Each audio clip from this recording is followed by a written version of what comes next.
Davarad Nızral ilki bilen bir yerde Türkmen halkının milli lideri.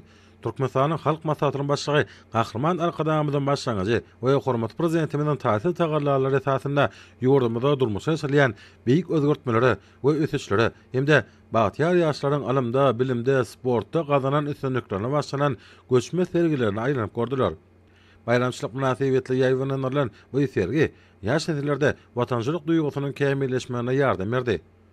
Belşimde ýaly täze taryhy zamanında ýaşlarymyzy alma, bilme, döredjilik işlerini höwetlendirmek, olaryň arasynda durly bäsejikleri geçirip, täze ýaş nekinleri ýüze çykarmak, Magtym Muradyň näki ýaşlar goramasynyň esasy maktatlarynyň biridir. Bu wagtda her ýyl Magtym Muradyň näki ýaşlar goramasynyň merkezi geňeş tarapyndan yglan edilýän ýaşlar baýragy uly ähmet eder. Türkmenistanyň ýaşlar baýragyna münasip bolan ýaşlara Magtym Muradyň näki ýaşlar goramasynyň merkezi geňeş tarapyndan degişli şahadatnamalar, şeýle-de hormat prezidentimiň adyndan Gammat Bahali sowgatlar dawaral ýagdaýda goşurly.